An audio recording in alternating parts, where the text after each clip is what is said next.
Hi, friends. This is John. I'm passionate about developing regenerative agriculture systems that improve soil health, produce crops that are completely resistant to diseases and insects, and produce food of such an exceptional quality that we can have a legitimate conversation about growing food as medicine. I've been fortunate to meet many people with incredible knowledge and information about soil and plant systems. However, much of this knowledge and information is scattered all over the place. There are many incredible stories and a lot of knowledge that have not been widely shared. I founded Advancing Eco Agriculture in 2006 to bring this knowledge together in a more coherent fashion and incorporate it into products and growing systems that growers can easily put into practice. It's my personal mission to have these regenerative agriculture systems become the mainstream globally, the status quo against which all other growing systems are compared. To achieve this goal, I want to share the knowledge that we have learned in the last decade and make it available to everyone. These concepts and principles about regenerative systems can be applied anywhere, and when they're properly applied, they will increase farm profitability and resilience to climate stress. If you have any questions, suggestions, comments, or topics of ideas that you would like for me to discuss, please connect on social media or email me, john@regenerativeagriculturepodcast.com. Be sure to sign up for our email list at regenerativeagriculturepodcast.com. Hope you enjoy, and thank you for listening. Hi, friends. I'm here with a consultant and one of the original co-founders of Midwestern BioAg, Gary Zimmer, who has been a leader in the biological farming field for many years, several decades, and was one of my original mentors in getting started. Gary, thank you very much for being here with us today. I'm very honored to have you. That's my pleasure. I look forward to our discussion.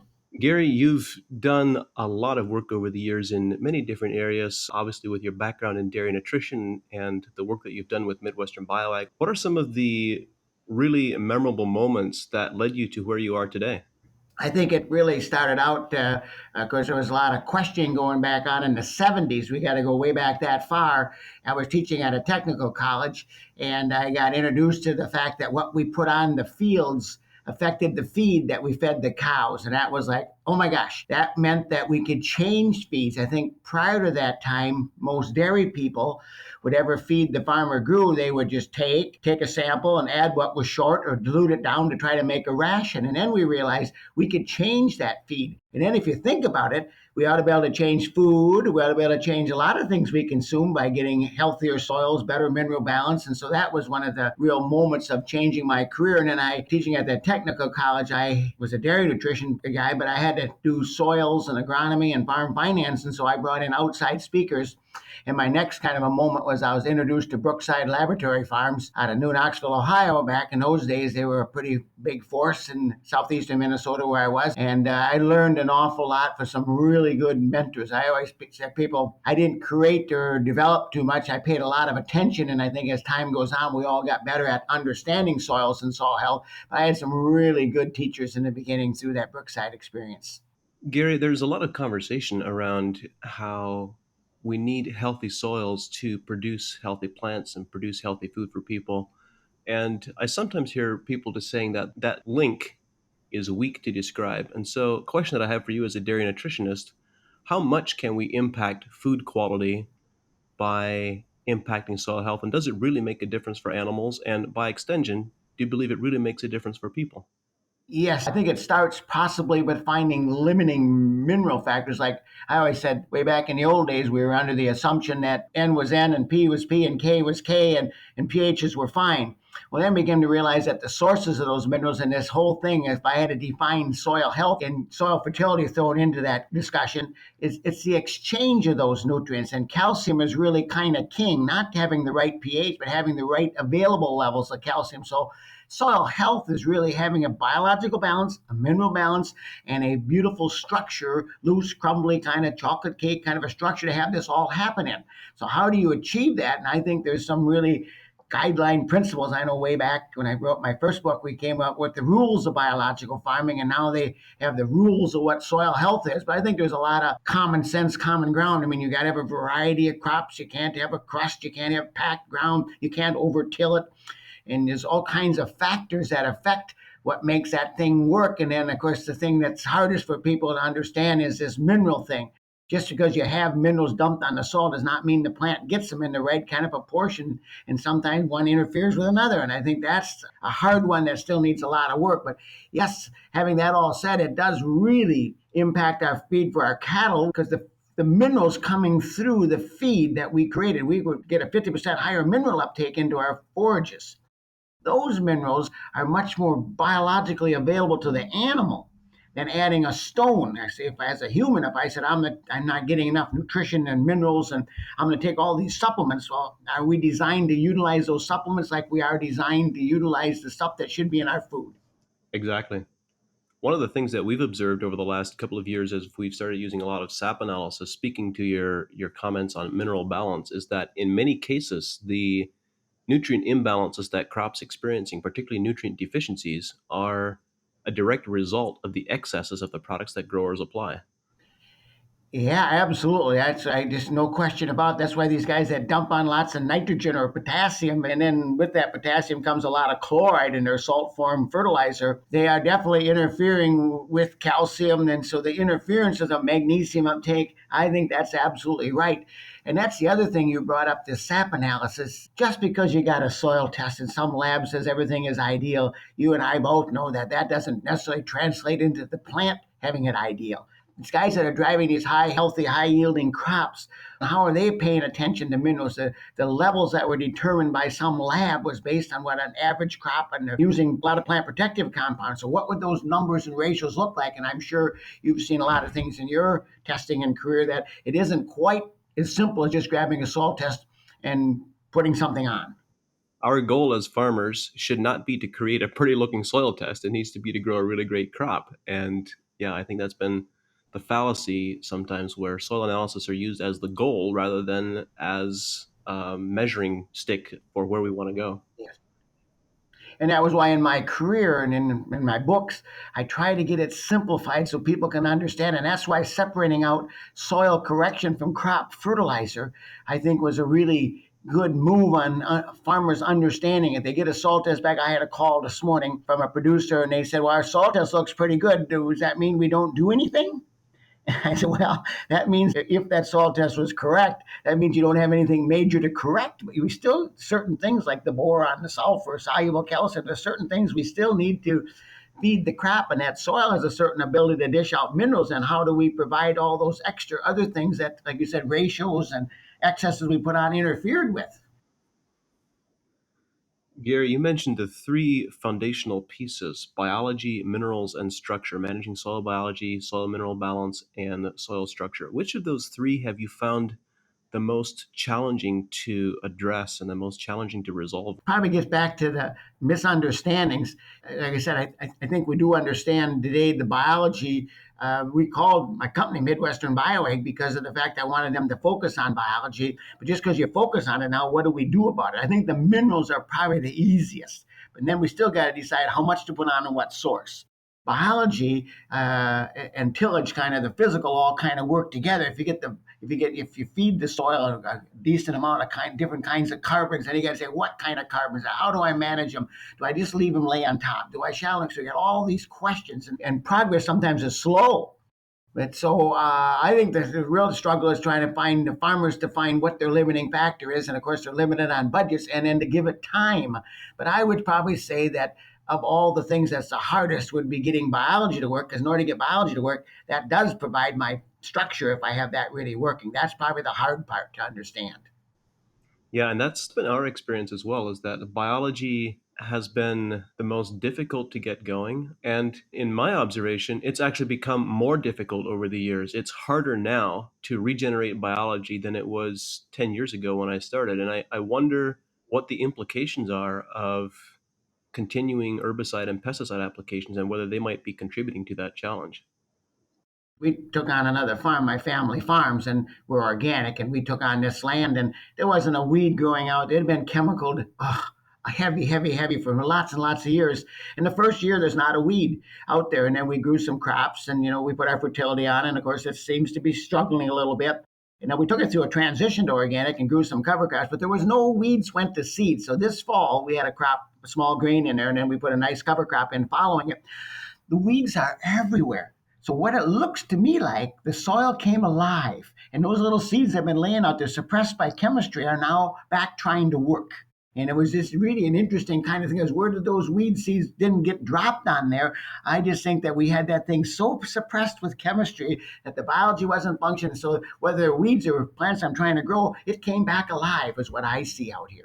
And so you're right. And that's why, as a dairy nutritionist, and when I started this business, we only worked in, because we had a lot of small family dairy farms, which a lot of them are gone now, which is sad to see. But a dairy farm, because of manure use and because of rotation, because of having forages in line, and because they weren't such heavy chemical users, they were already half biological when we started. Yeah, it is amazing what forages and what having a bit more crop diversity can do in the system. You know that in the state of Iowa, anything that is not corn and soybeans is considered a specialty crop? Alfalfa is considered a specialty crop. Wow. I just drove all the way out to Nebraska last week. That's right. There's nothing but corn and beans there. So there probably are specialty crops. Yeah. In the wealth and the depth of experience that you have had, what has been something that really surprised you? Things that I guess are really surprising me to now. I've seemed like I've been at this for 35 years, struggling away, and maybe got into more specialty thing. A couple of things, because everybody, his brother, wants to get in organic now because they want the money, but they don't understand the system. But I think the movement about soil health and seeing NRCS get involved and really push hard on this soil health. Yet I wouldn't necessarily agree 100% with them. It's at least it's bringing up the discussion about the value of soil health and water infiltration and all these things. And that was that's a kind of a real surpriser to me to see that that would happen on a conventional thing, that they would be talking about soil health and they would be asking some of the questions that we've been asking for many, many years. And now I see in my world, I see so many conventional farms. They used to, kind of not laugh at us, but they just thought, well, yeah, where's the research behind it? And now they're asking all kinds of really good questions and paying attention. That's been a real big surprise to me. I didn't expect to see that in my lifetime. Yeah, we're seeing a tremendous shift as well and tremendous desire for more information. Continuing with that thought, you're surprised that people are inquiring, and because of the different perspective that you've had in the past, could you elaborate a little bit on that? What is something that you believe to be true about modern agriculture that is very different from the mainstream view? So modern agriculture to me is this. I think what really changed some factors, not necessarily economical, is that, see, way back in the when I was a Brookside consultant in 1976, I stood on a farm in northern Illinois growing 375 bushel corn with a public variety of corn from University of Illinois on 40-inch rows. And you could stick your hand in the ground clear to your elbow. And this guy was his pet little project. Nobody, I stood there and saw it, and of course, it got my attention. Then in the 90s, of course, in Iowa, somebody grew their 300 some bushel corn.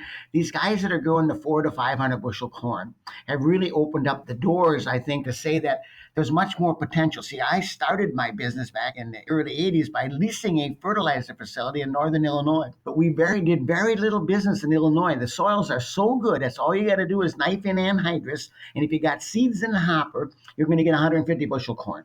Well, now they're saying $12,000 an acre land and all these things out here, and so they're all chasing 300 bushel corn now. So we actually built a new fertilizer facility in Illinois and hadn't done much business there prior to that. But there's a whole new group. I like my strip till kind of farms for conventional. At least I can get that zone done right. A lot of that land is rented. Nobody wants to fix it. But that whole kind of a thing. So now is that transition to become conventional? That was why I find it kind of offensive when people say, how are we going to feed all these people? And I say, 40% of our corn goes into making ethanol, and we have the capability of doubling our yields, and we can do it on a cleaner method of farming. It's not that we can't produce more food, and of course, people don't even eat necessarily corn and beans. We can do a lot of things we want to feed these people. But I think that conventional agriculture, if we want to, whatever we want to call it, or modern agriculture, what is mainstream? And I think mainstream is shifting to a biological farming system. And that is exciting. It certainly is, and there's a lot of questions out here. And I guess I was just out in Nebraska, and it was a little shocking to me. They did an organic fielding. All these guys want to get in organic for the money, and what the whole group was actually thinking about was just shuffling resources. Instead of buying an insecticide, let's buy an organic insecticide. Let's buy one that's certified. They kind of missed the whole point about soil health, but they'll get there eventually if they're going to make this work. Input substitution for the organic. If you're going to buy organic nitrogen, you're going to find out that whatever you get paid for the product you grow isn't going to be enough. You better figure out how to make the system work. Gary, one of the questions that I get asked sometime, there have been other stories about extraordinary historical yields. Don Huber describes how a team that he was working with was producing 450 plus bushel per acre corn back in the late 70s, and you've just described 375 bushel corn 40 years ago. What happened with that technology and with those ideas? Why did we lose all that knowledge and information over the last 40 years?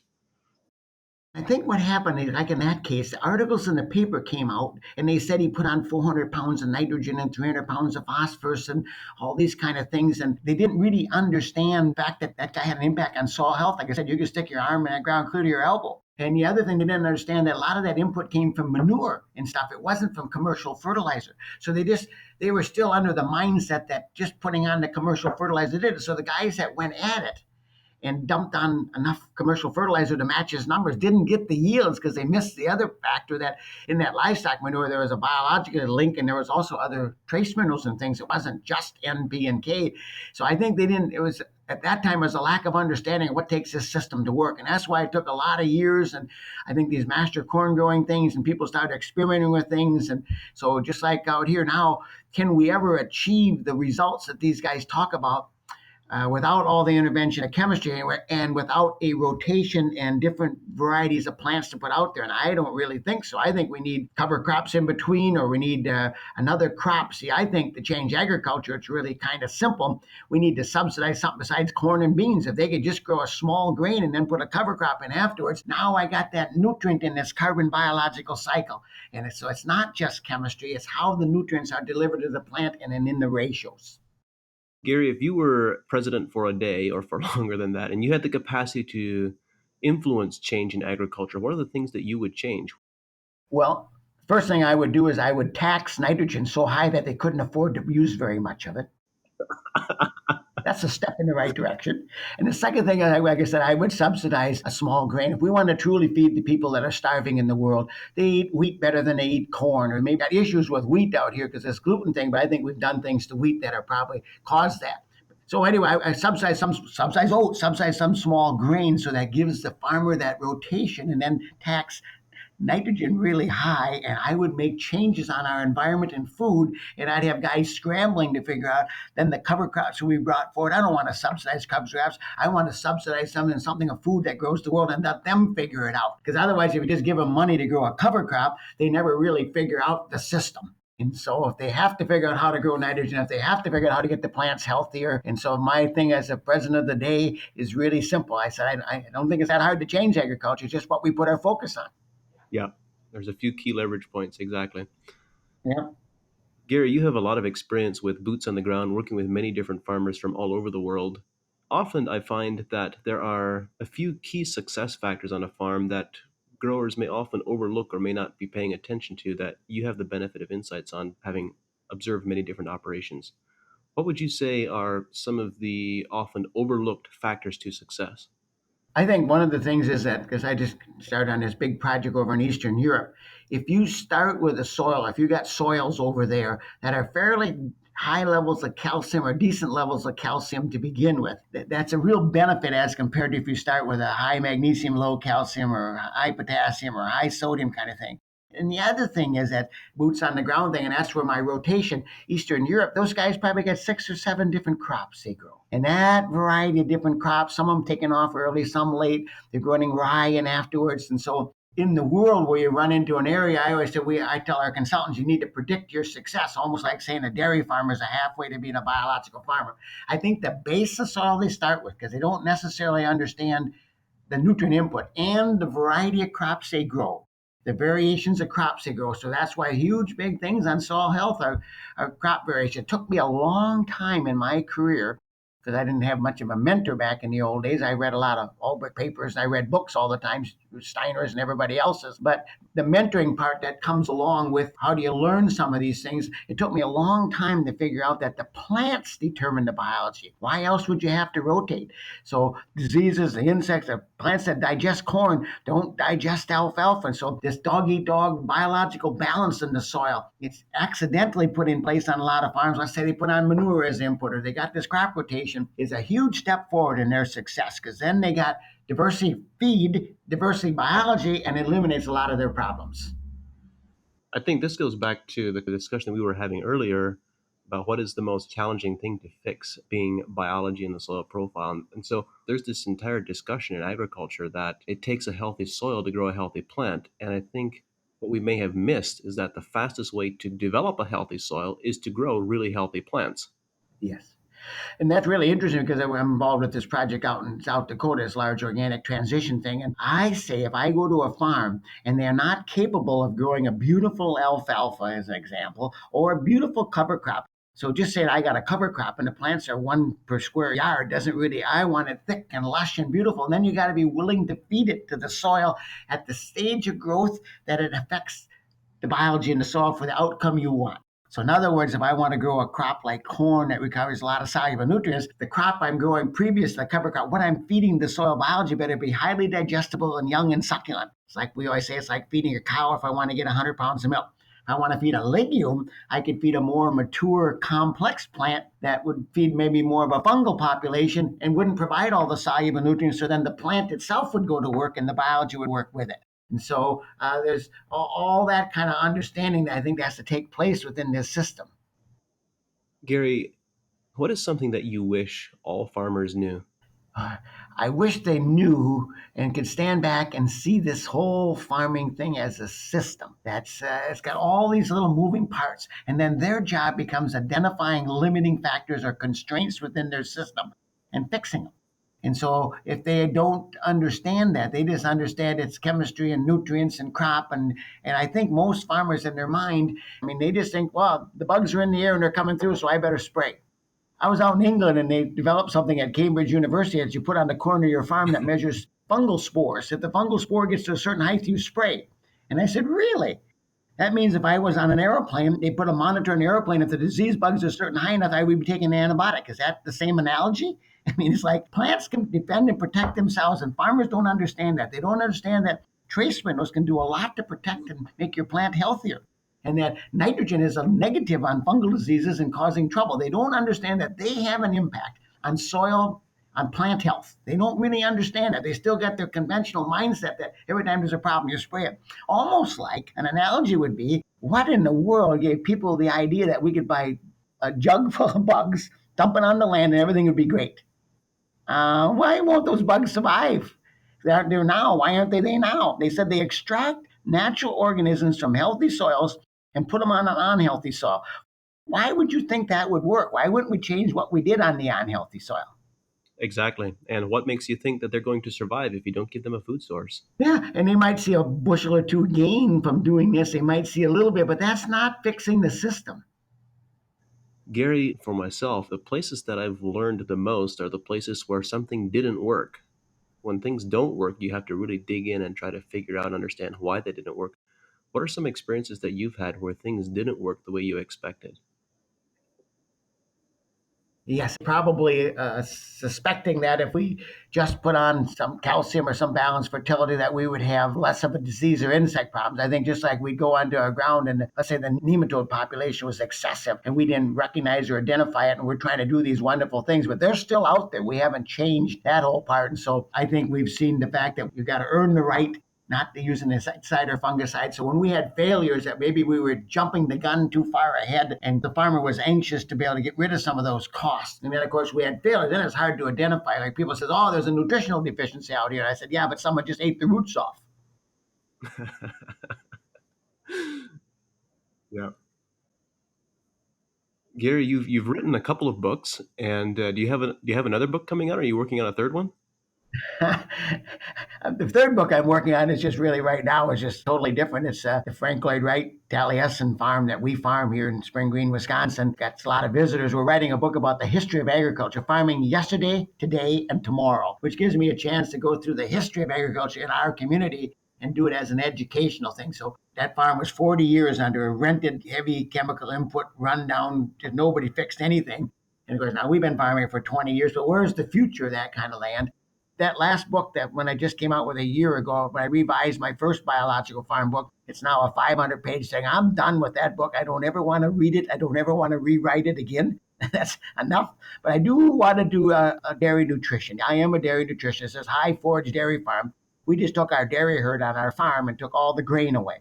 See, anything you add to the cow's diet's what's missing in the forages. Now, granted, we probably won't get as much milk, but we ought to be at a healthy production. So now I'm playing this game of what kind of forages and at what kind of ratios is it going to take to make a high producing or healthy producing at the maximum level we can. And the more success we have when you take all the tools away, like grains, the more success we're going to have by obviously getting more energy and more nutrition into the food we grow. So you'll have a lot of angles on it. So that down the road someday when I get that all put together, that'll be my book that I want to do is about high forage dairy farming. Let's talk about that a little bit more. Obviously, the limitation that you have in removing grains from dairy is energy. So, how do you produce high enough energy forage that you can safely remove grains? So now there are certain plant species that will help us, but again, it's this balance of getting enough active calcium up. We've seen the sugar levels and by refractometers and things, we saw the soluble carbohydrates. I shouldn't say sugar levels. We can get a big solid stem on alfalfa and get more pectins into that plant. We can raise that energy level. Really, that's why cows and soils are so much alike, and that's why as a dairy nutritionist, it's easy to do soils. And cows, we got to balance energy to protein. To get high digestible feeds in the dairy cow, we always struggle with excess protein. Then they're on the Atkins diet, which burns up their energy. We have to get the right kinds of forages that are going to make sure we got our energy in line with our protein, and we got to have them highly digestible. But we can have an impact on any specific plant on the amount of energy it takes in. Like now, the modern day farms, if you want to call it these big mega farms, they feed an unbelievable amount of corn silage and they're putting a lot of energy into the cows and they can get a lot of milk out of the cows. Of course, the cows don't survive very long, and I question the quality of the milk and the fatty acid makeup of it. So we can have a profitable, healthy herd of cows, is our belief and opinion. And right now, a lot of the guys that are all forages on a dairy herd don't get enough milk volume to pay their bills. It's easy to feed grain. It's not so easy when it's gone and say, I got to get it all out of my feeds now, and I can't violate the principles of that cow. It needs energy to protein balance, it needs certain minerals. How do I avoid excessive minerals when it's all forages? Like you said, excess impacts more damage probably than the deficiencies do, and that's true for soils and cows. So that's why it's a real big challenge to take that grain away. Will a lot of the grazing dairy herds out here that are all forages get about 8,000 pounds of milk, and we were a 20,000 pound herd average when we went and took the grain away just 6 months ago. And yes, we've dropped in milk. Again, it's a whole system from genetics. We've been breeding for a smaller, bigger body capacity. Take in food capacity out. And the heifers that we're having calved this fall that were raised without grain are totally different than the ones that you take the grain away from. Wow. So that's why I find it challenging and fun to learn. And I was hope that we could get a 12 to 15,000 pound herd average on all forages. That's our goal. And if we can do that and have cows healthy and have a high quality milk, I think the consumers questioning food all the time. And that's why grass fed beef and grass fed is really getting a lot of attention. But if that cow is unhealthy and sick eating grasses, that does not make a good quality product.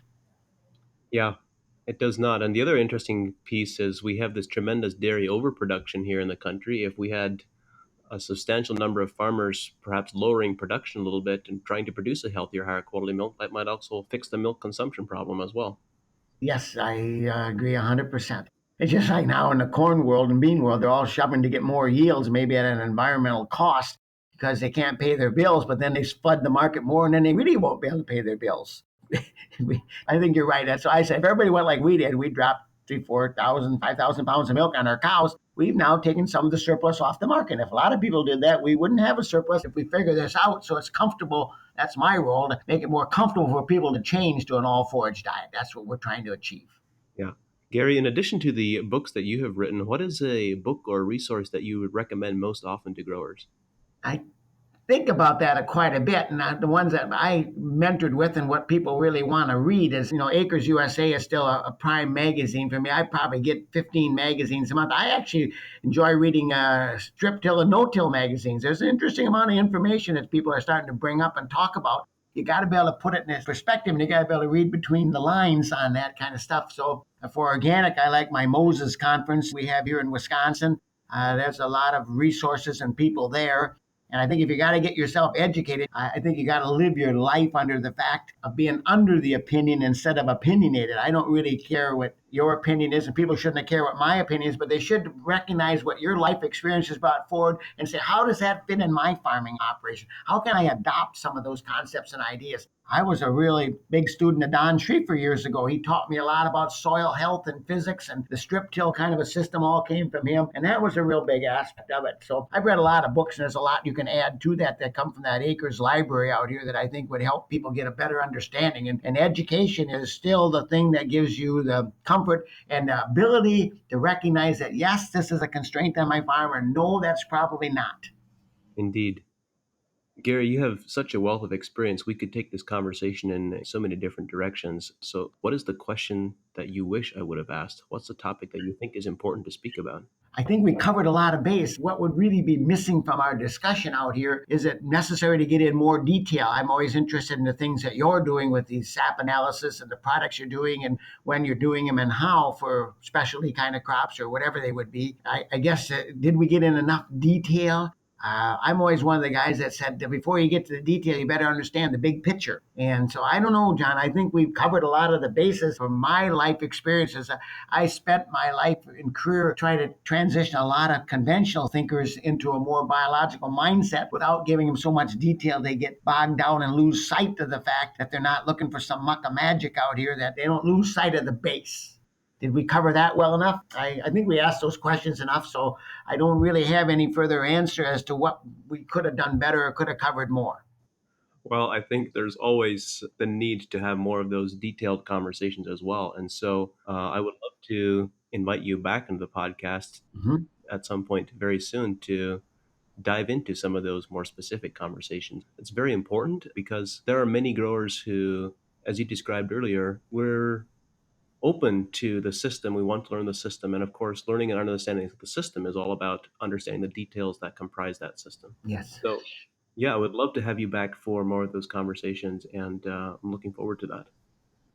In my lifetime, when we first started out this fertilizer business, it was about choosing better qualities. Instead of potassium chloride, we use potassium sulfate. Instead of DAP, rather, we use MAP and rock phosphate. And so we chose better sources. Instead of using oxide trace minerals, we use sulfates. Well, then as time went on, we started manufacturing fertilizers and got involved with carbon based fertilizers, trying to mimic what Mother Nature would do, if we want to call it that, by taking minerals up in plants and having biology or food hooked to that. So that's another whole discussion as to how can we deliver minerals and sources and ways through this carbon thing. I think carbon linked with fertilizer is not only more efficient. I just read a report the other day that put a tracer on nitrogen and found out that only about 25% of the nitrogen these farmers actually apply is sucked up into that plant. The rest of it is either lost or going through biology or hooked into some carbon somewhere along the way. Doesn't surprise me at all. When we've started using SAP analysis on farms to see what plants are actually truly absorbing Mm-hmm. on many farms, I would say on most farms that we begin working with, we can cut nitrogen application rates from 30 to 50% or more with no decrease in the nitrogen levels in the plant. Yeah, and we brought it up a little before I did. See, people got to realize that just some of the projects we're involved with, if we truly want to sequester carbons, we got to back off nitrogen because you burn them up with nitrogen. If we don't back down nitrogen, you're never going to build carbon. How can a farm be conventional all those years and put all those corn stalks back in the ground and keep knifing in anhydrous and this organic matter is at best stabilized and it hasn't dropped? Residues didn't build it up, nitrogen burnt it up, and they were no-till.